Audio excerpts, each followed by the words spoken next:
Selamat pagi Bapak Ibu Saudara yang dikasihi Tuhan. Saat ini kita sudah memasuki bulan keluarga. Bulan keluarga mengingatkan kita akan pentingnya peran keluarga dalam kehidupan gereja. Karena gereja adalah berhimpunnya keluarga-keluarga umat Tuhan yang memberikan diri dalam sebuah persekutuan iman. Oleh karena itu, kondisi dan keadaan apapun termasuk dalam masa pandemi ini yang dihadapi tidak akan pernah dapat menghalangi gereja untuk tetap berhimpun meski dilakukan secara online. Keluarga yang dikasihi Tuhan, mari kita memenuhi undangan Tuhan dalam ibadah hari ini. Keluargaku adalah kebun anggurnya. Itu adalah tema ibadah keluarga hari ini. Mari kita buka ibadah ini dengan menghayati kehadiran Tuhan di tengah keluarga kita dengan pujian dari Kidung Jemaat 17.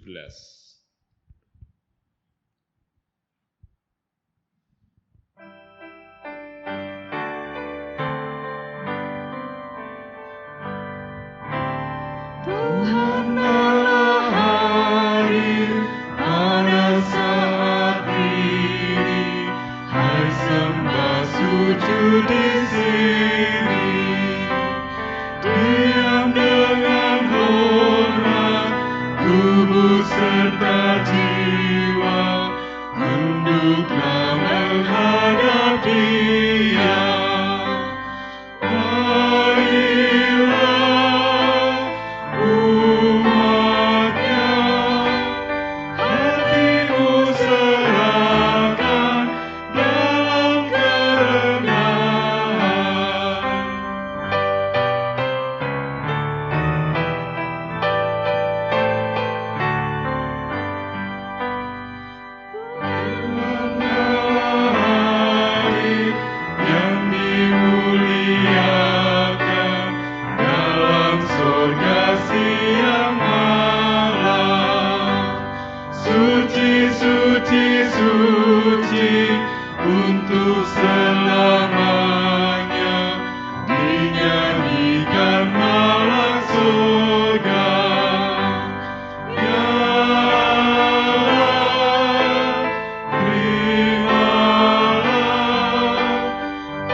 Kekasih Tuhan Yesus, ibadah keluarga hari ini berlangsung dalam sebuah keyakinan bahwa pertolongan kita adalah dalam nama Tuhan yang menjadikan langit dan bumi, yang kasih setianya untuk selama-lamanya.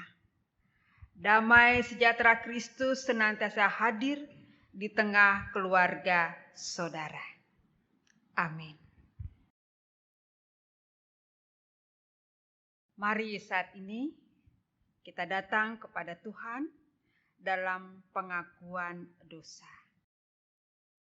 Saya mengajak saudara-saudara mengaku secara pribadi dan nanti saya akan menutupnya. Mari kita berdoa.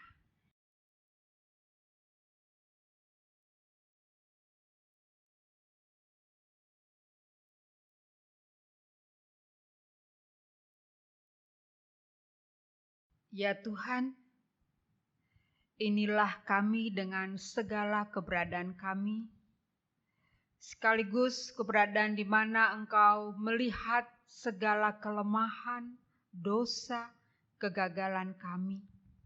Sebagai suami, sebagai istri, sebagai anak-anak, sebagai orang tua.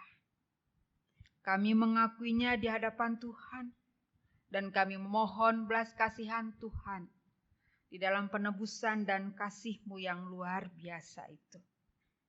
Inilah pengakuan kami semua yang kami naikkan, kami serahkan hanya di dalam Kristus Yesus Tuhan yang mati bagi dosa-dosa kami. Amin. Saudaraku, terimalah berita anugerah yang juga sudah Tuhan berikan bagi kita yang telah menerima pengampunan dosa darinya. Efesus 1 ayat 7 yang berbunyi demikian. Sebab di dalam Dia dan oleh darahnya kita beroleh penebusan, yaitu pengampunan dosa menurut kekayaan kasih karunia-Nya. Syukur kepada Tuhan.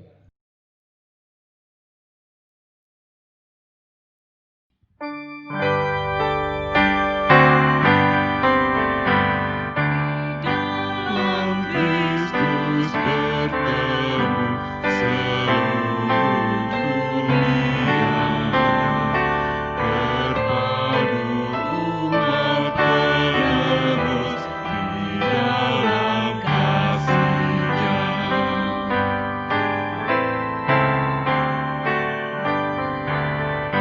Di dalam Kristus bertemu seluruh dunia, cerminan kasih penebus umat-Nya yang besar. Mari saat ini saudara-saudaraku, kita berdoa, kita memohon pertolongan Roh Kudus saat kita membaca firman-Nya dan merenungkan firman-Nya. Mari kita berdoa. Kami bersyukur untuk anugerah-Mu yang Kau nyatakan dalam berita anugerah buat kami ketika Engkau mengampuni kami. Di dalam Engkau begitu banyak kasih karunia dan kasih yang begitu luar biasa yang membuat kami memiliki pengharapan baru, memiliki hari-hari yang sangat mungkin menjadi hari yang membahagiakan di dalam Engkau. Karena itu saat ini Tuhan, sapalah kami dengan firman-Mu. Isilah pengharapan kami, isilah hidup kami dengan janji dan sabda-Mu.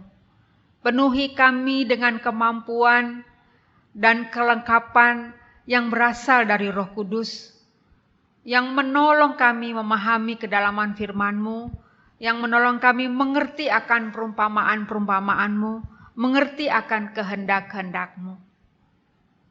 Berikan kami kuasa Roh Kudus, kuasa Roh Tuhan yang menyempurnakan kami sebagai keluarga di dalam Engkau. Terima kasih Tuhan Yesus.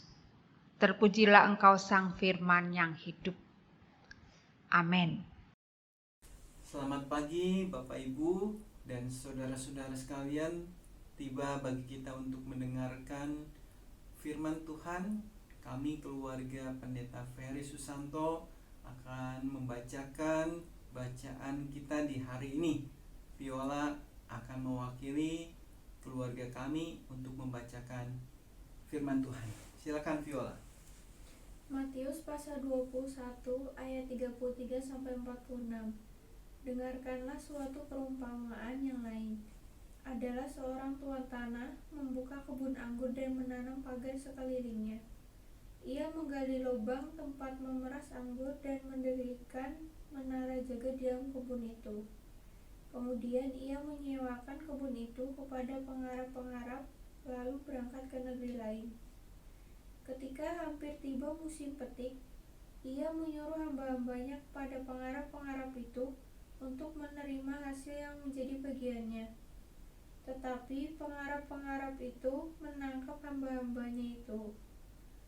Mereka memukul yang seorang, membunuh yang lain, dan melempari yang lain pula dengan batu. Kemudian tuan itu menyuruh pula hamba-hamba yang lain, lebih banyak daripada yang semula, tetapi mereka pun diperlakukan sama seperti kawan-kawan mereka. Akhirnya ia menyuruh anaknya kepada mereka. Katanya, "Anakku, akan mereka segani." Tetapi ketika penggarap-penggarap itu melihat anaknya itu, mereka berkata seorang kepada yang lain, "Ia adalah ahli waris, mari kita bunuh dia, supaya warisannya menjadi milik kita." Mereka menangkapnya dan melemparkannya ke luar kebun anggur itu, lalu membunuhnya.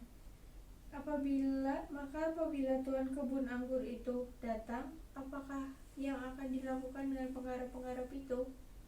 Kata mereka kepadanya, ia akan membinasakan orang-orang jahat itu, dan kebun anggurnya akan disewakannya kepada penggarap-penggarap lain yang akan menyerahkan hasilnya kepadanya pada waktu itu. Kata Yesus kepada mereka, belum pernahkah kamu baca dalam kitab suci, batu yang dibuang oleh tukang-tukang bangunan telah menjadi batu penjuru. Hal itu terjadi dari pihak Tuhan, suatu perbuatan ajaib di mata kita. Sebab itu, aku berkata kepadamu, bahwa kerajaan Allah akan diambil daripadamu dan akan diberikan kepada suatu bangsa yang akan menghasilkan buah kerajaan itu. Dan barang siapa jatuh ke atas batu itu, ia akan hancur, dan barang siapa ditimpa batu itu, ia akan remuk. Ketika imam-imam kepala dan orang-orang Farisi mendengar perumpamaan Yesus, mereka mengerti bahwa mereka yang dimaksudkannya. Dan mereka berusaha untuk menangkap dia, tetapi mereka takut kepada orang banyak, karena orang banyak itu menganggap dia nabi. Demikianlah firman Tuhan. Berbahagialah orang yang membacanya dan memeliharanya. Amin. Shalom saudara-saudaraku yang terkasih di dalam Tuhan.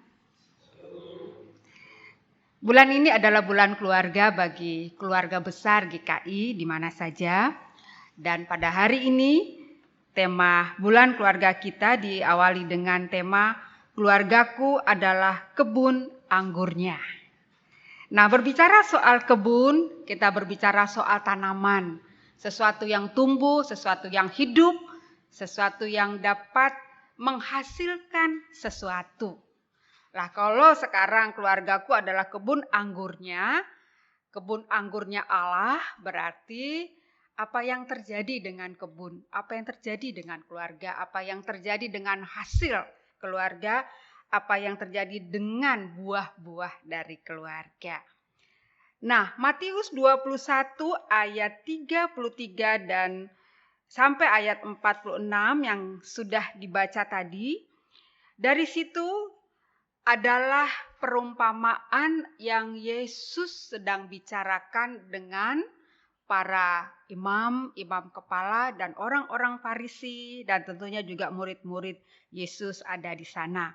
Karena dari ayat 45 kita membaca, ketika imam-imam kepala dan orang-orang Farisi mendengar perumpamaan Yesus, mereka mengerti bahwa merekalah yang dimaksudkan.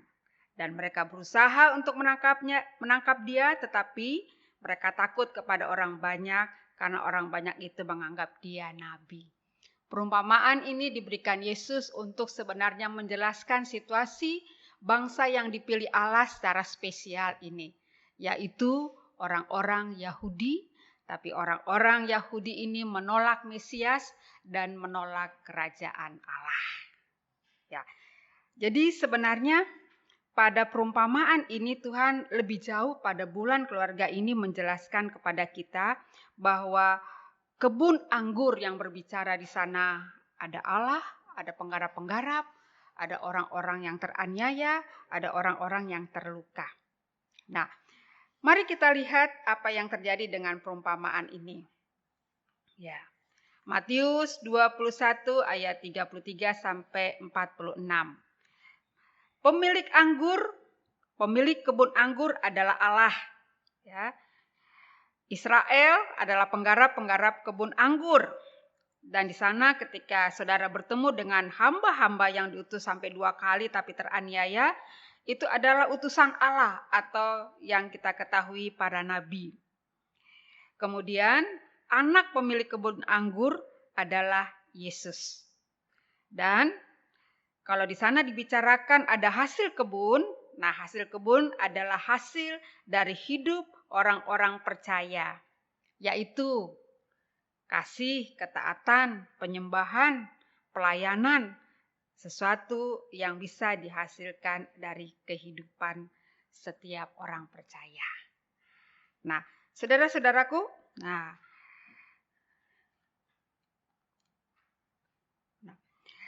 keluargaku adalah kebun anggur Allah. persoalannya adalah apa tujuannya kita menjadi kebun anggur Allah. Saya mengutip Yohanes 15 ayat 8, di mana ketika Yesus bercerita bahwa dia adalah pokok anggur, Bapaknya, Allah Bapa adalah pengusaha dari kebun itu. Dan pada ayat 8 dikatakan apa yang terjadi yang harus dihasilkan oleh kebun itu. Ayat 8 berkata begini, dalam hal inilah Bapakku dipermuliakan, yaitu jika kamu berbuah banyak. Dan dengan demikian kamu adalah murid-muridku. Jadi dari kebun anggur, Allah menghendaki ada buah di sana. Buah yang lebat, buah yang luar biasa.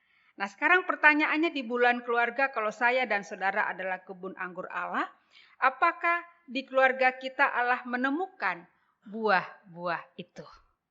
Apakah di tengah keluarga kita ditemukan buah besar, buah manis, atau sebaliknya? Ya. Nah, sekarang pertanyaannya, apakah buah itu? Ya.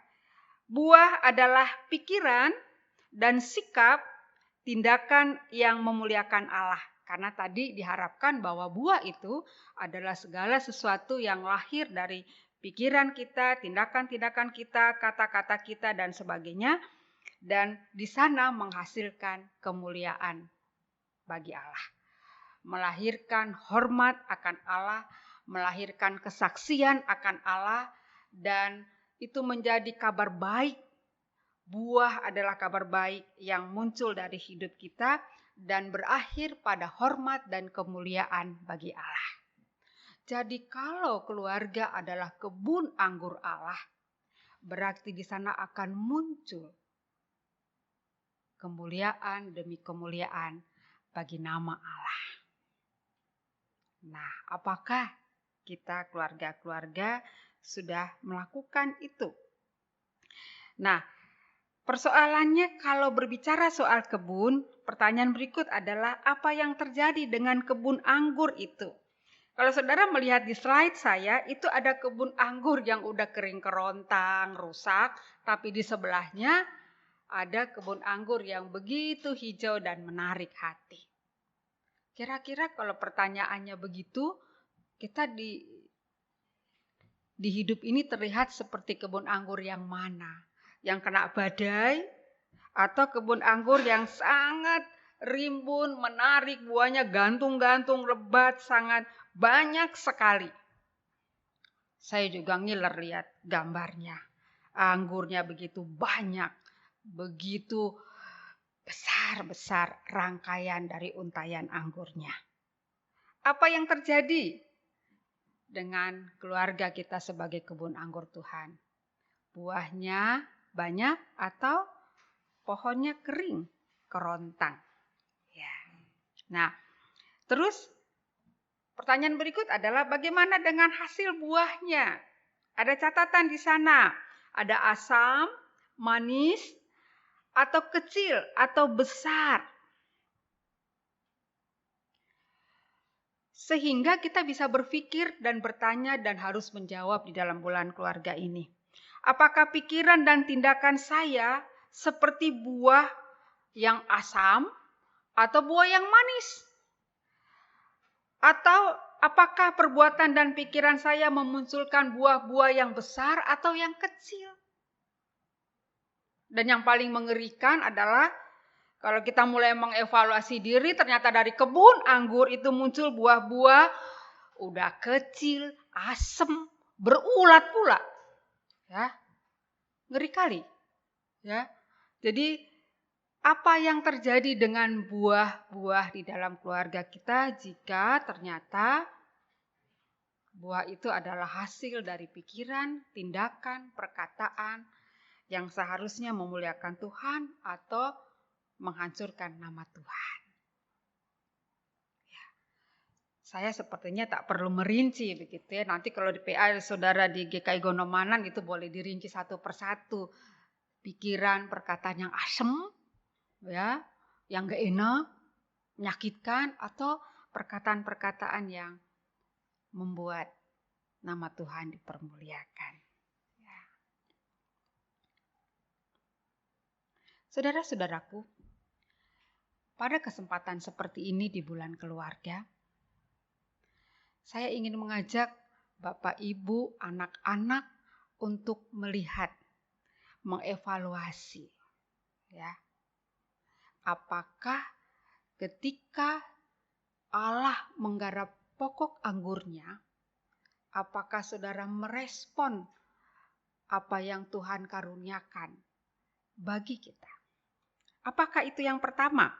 Yang pertama adalah ketika Tuhan mengatakan bahwa di dalam sabda dan firman-Nya, di dalam Alkitab kita ini begitu banyak janji-janji dari Tuhan.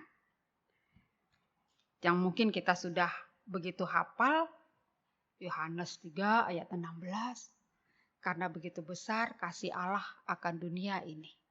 Oke. Dunia aja dikasihi, apalagi kebun anggur Allah. Pasti dikasihi. Dan kepada kebun anggur ini Allah bersedia berkorban dengan total dan sempurna. Pasti kebun anggur seperti saya dan saudara tidak sempurna. Tetapi justru karena kasihnya dia datang menyempurnakan semuanya. Dia membereskan.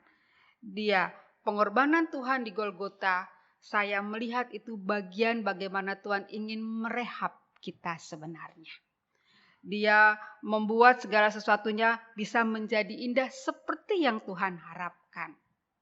Bahwa ketika saya dan saudara adalah orang-orang yang harus benar berhadapan dengan Tuhan.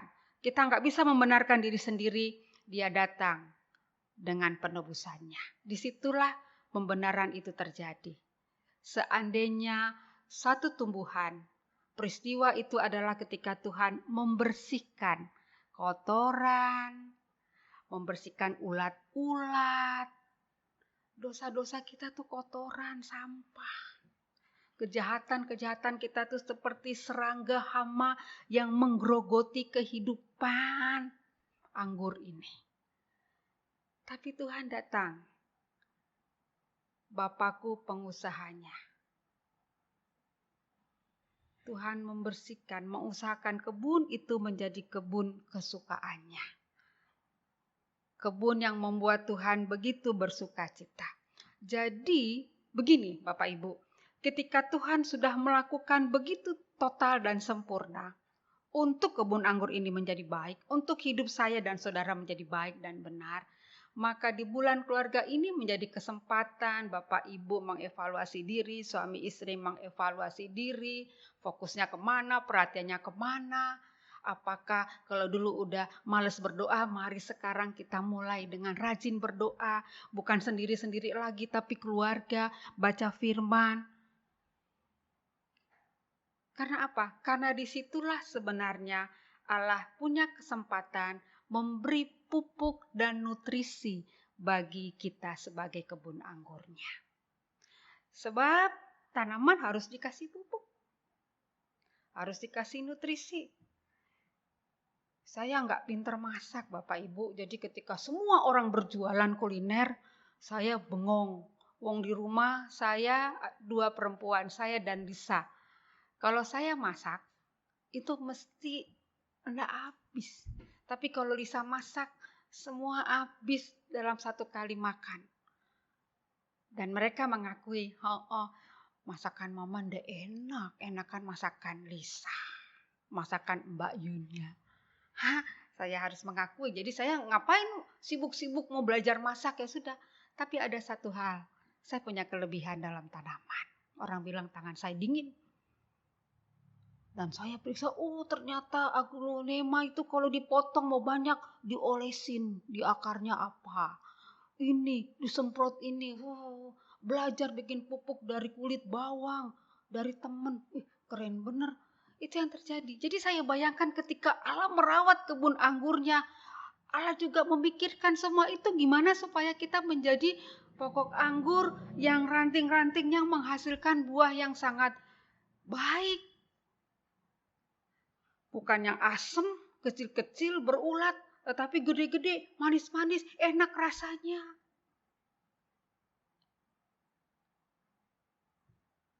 Tetapi dari mana pupuk itu, dari mana nutrisi itu, ya saudara-saudara nggak bisa dipungkiri dari Alkitab. Janji-janji Tuhan ada di sana, nutrisinya ada di sana. Kesempatan pandemik kita katam semua baca PL sama PB.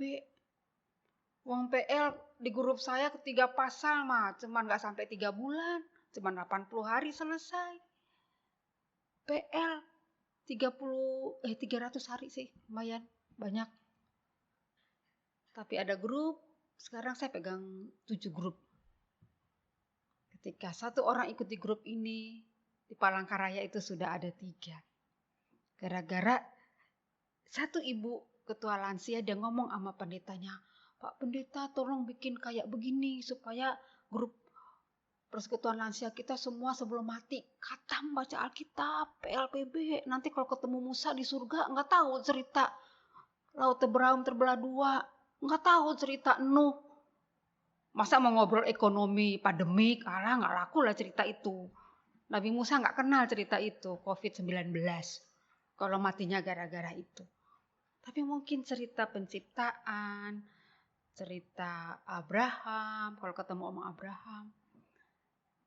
Pendetanya belum tahu toh, mari belajar sama Ibu Rima di Jogja. Muncullah, dituntun, lagi kader. Ternyata banyak yang bisa dan mereka senang. Ketika PB, puji Tuhan, gak sampai 3 bulan selesai baca PB.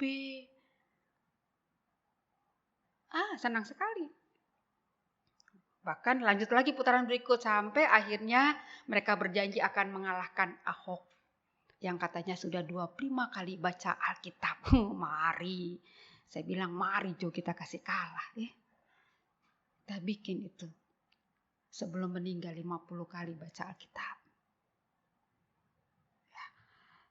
Tapi bagaimana nutrisi itu kita kenali kalau kita nggak baca bahannya. Apa yang membuat iman kita menjadi besar dan berdampak?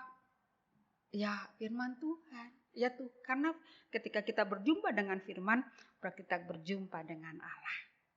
Jadi mari di bulan keluarga ini kita membiarkan kita digarap oleh Tuhan, dipenuhi oleh Roh Kudus-Nya.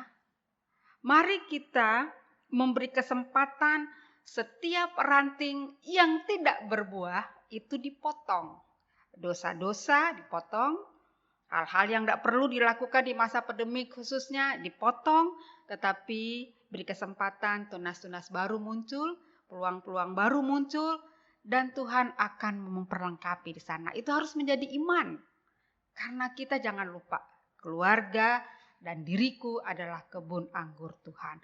Karena Tuhan Allah sang penguasa, ownernya dari kebun ini akan memperlengkapi kita. Jadi, jadilah pohon anggur yang ditemukan Tuhan, lebat, buahnya gede-gede, buahnya manis-manis. Dan pada akhirnya dunia melihat bahwa setiap tindakan dan sikap hidup saya dan saudara adalah untuk kemuliaan nama Tuhan. Mari kita saksikan itu di dalam hidup. Amin.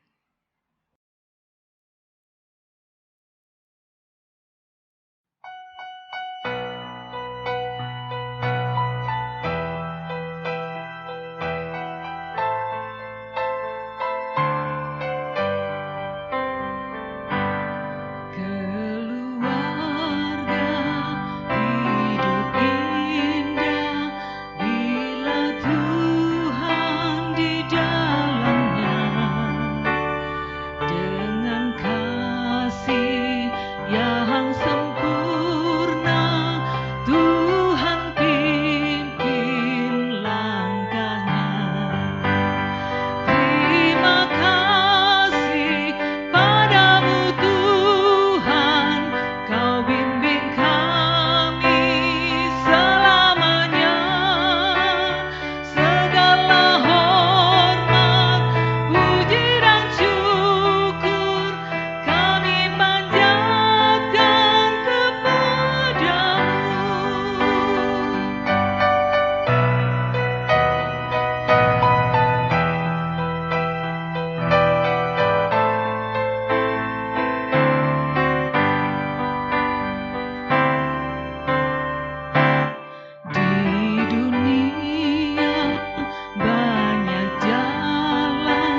jalan mana kan ditempuh, jalan lurus hanya satu, jalan Tuhan itulah.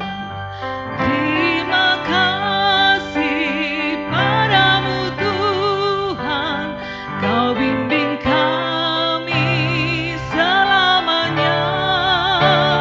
Segala hormat, puji dan syukur kami panjatkan kepadamu.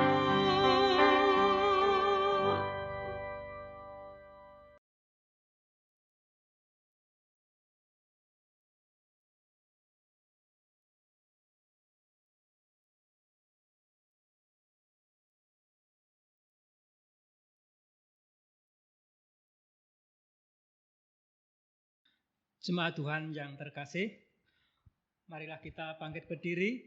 Kita akan mengikrarkan pengakuan iman kita bersama dengan umat Allah di masa lalu, masa kini dan masa depan kita menurut pengakuan iman rasuli yang demikian. Aku percaya kepada Allah, Bapa yang Maha Kuasa, Khalik langit dan bumi, dan kepada Yesus Kristus, anaknya yang tunggal Tuhan kita, yang dikandung dari Roh Kudus, lahir dari anak darah Maria, yang menderita sengsara di bawah pemerintahan Pontius Pilatus, disalibkan, mati dan dikuburkan, turun ke dalam kerajaan maut. Pada hari yang ketiga, bangkit pula dari antara orang mati, naik ke surga, duduk di sebelah kanan Allah, Bapa yang Maha Kuasa. Dan dari sana ia akan datang untuk menghakimi orang yang hidup dan yang mati. Aku percaya kepada Roh Kudus, gereja yang kudus dan am, persekutuan orang kudus, pengampunan dosa, kebangkitan orang mati, dan hidup yang kekal. Dipersilakan duduk kembali. Izinkan saya untuk membacakan formulir perjamuan kudus yang nantinya kita akan bersama-sama merayakan perjamuan kudus bersama-sama pada bulan Oktober ini ada tanggal 18. Pada hari Minggu tanggal 18 Oktober 2020 kita akan merayakan perjamuan kudus secara online. Untuk menyambut dan ikut serta dalam perayaan itu, marilah kita mempersiapkan diri secara bersama-sama dengan merenungkan beberapa pertanyaan di bawah ini. Apakah kita benar-benar rindu untuk berjumpa secara pribadi dengan Kristus? Apakah kita menghayati bahwa seluruh kehidupan dan karya Kristus, yaitu kelahirannya, pelayanannya, penderitaannya, kematiannya, kebangkitannya, kenaikannya ke surga sampai dengan kedatangannya kembali, terkait erat dengan kehidupan kita dalam hidup berjemaat, berkeluarga, bermasyarakat, dan dalam pekerjaan kita? Apa kita menghayati bahwa kita adalah anggota tubuh Kristus yang saling mengasihi seorang terhadap yang lain? Dan maukah kita berkorban dan menjadi berkat bagi sesama dan memperjuangkan damai sejahtera di muka bumi? Kiranya Roh Kudus menolong kita semua dalam mempersiapkan diri untuk merayakan perjamuan kudus yang akan kita rayakan bersama-sama pada tanggal 18 Oktober 2020 mendatang. Pelayanan perjamuan kudus ini juga mengundang anak-anak yang telah menerima sakramen baptis untuk turut serta. Dimohon agar orang tua dapat mempersiapkan anak-anak untuk ikut serta dalam perjamuan kudus. Jemaat harap menyiapkan sarana perjamuan kudus secara mandiri berupa roti tawar. Selain roti tawar mungkin bisa juga menggunakan ubi rebus atau nasi putih dan anggur. Kalau yang tidak bisa minum anggur mungkin bisa diganti dengan menggunakan teh ataupun air putih. Demikianlah pembacaan formulir perjamuan kudus. Kiranya Roh Kudus menguatkan kita semua nanti pada saatnya kita akan bersama-sama. Terima kasih, Tuhan memberkati kita semua. Kita akan masuk doa syafaat.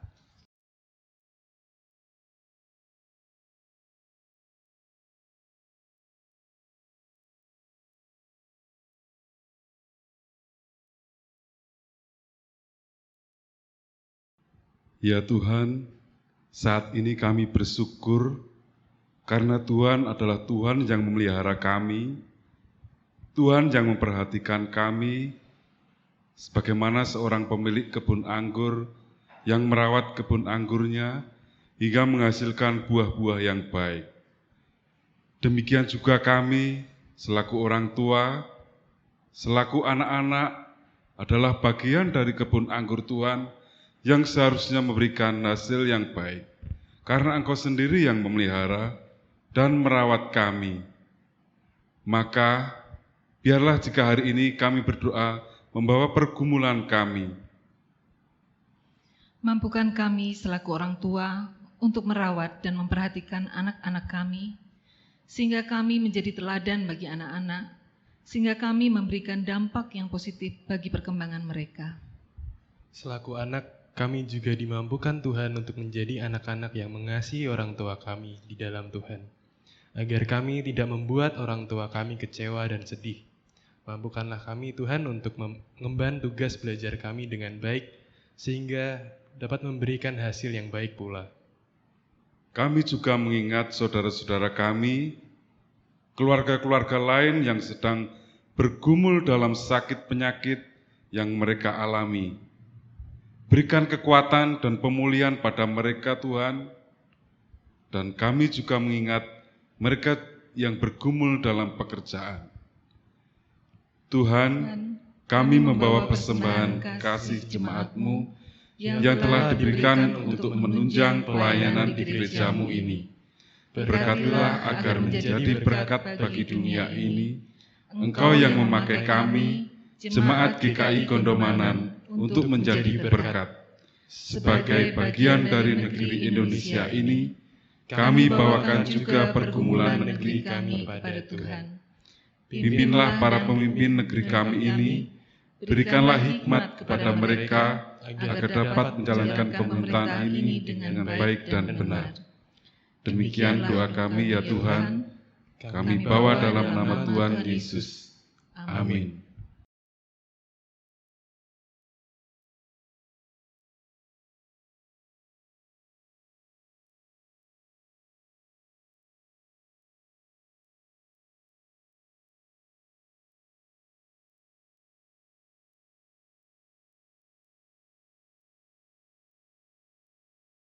Jemaat Tuhan yang terkasih, saatnya bagi kita untuk menaikkan syukur dalam persembahan syukur dengan mendasarinya dari 2 Korintus 8 ayatnya yang ke-12 sampai yang ke-13. Sebab jika kamu rela untuk memberi, maka pemberianmu akan diterima.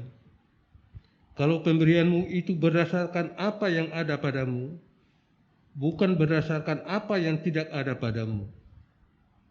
Sebab kamu dibebani bukanlah supaya orang-orang lain mendapat keringanan, tetapi supaya ada keseimbangan. Persembahan saudara dapat disampaikan melalui rekening BRI cabang Ketamso dengan nomor rekening 0245 01 008 391 530 atas nama Majelis Jemaat GKI Gondomanan, atau dapat diserahkan langsung kepada wilayah Keraton ke kantor gereja setiap hari jam kerja, wilayah Gondomanan juga ke kantor gereja setiap hari jam kerja. Untuk wilayah Pakualaman ke Penatua Fani atau ke kantor gereja setiap hari jam kerja. Untuk wilayah Umbur Harjo ke Ibu Dewi Esther ataupun kantor gereja setiap hari jam kerja. Majelis Jemaat GKI Gondomanan mengucapkan banyak terima kasih. Tuhan memberkati.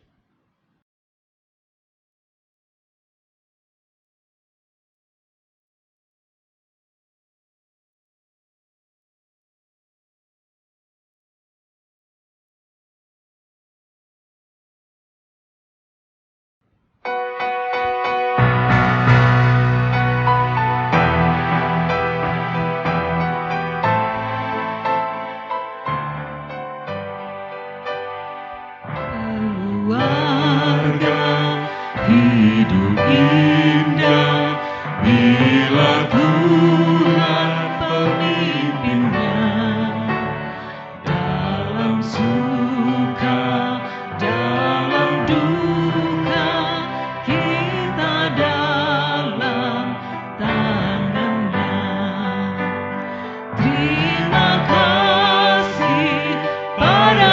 Tuhan, Kau bimbing kami selamanya. Segala hormat, puji dan syukur kami panjatkan kepadamu.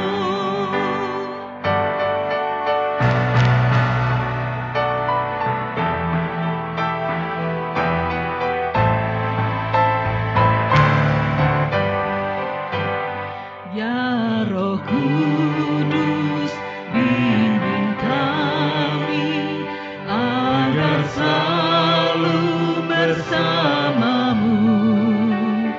Ajar kami, tolong kami mewujudkan kasih-Mu. Terima kasih padamu Tuhan, Kau bimbing kami selamanya. Segala hormat, puji dan syukur kami panjatkan kepadamu.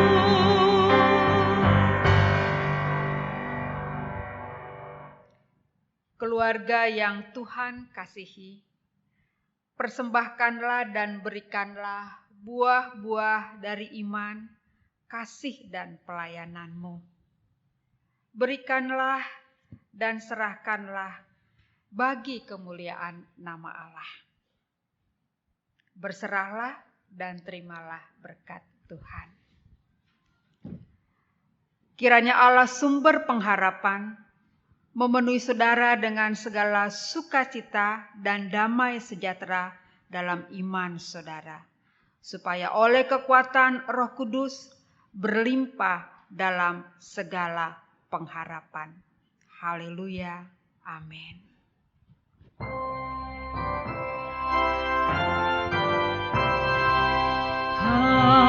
Haleluya, haleluya, haleluya, haleluya, haleluya, amin, amin,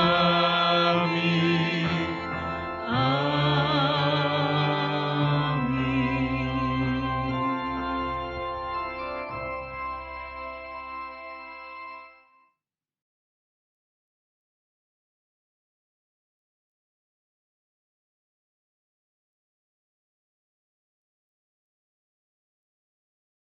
Majelis Jemaat GKI Gondomenan mengucapkan selamat hari Minggu, tetap berada di rumah, jaga kesehatan, sering cuci tangan dengan sabun, dan gunakan masker saat di luar rumah.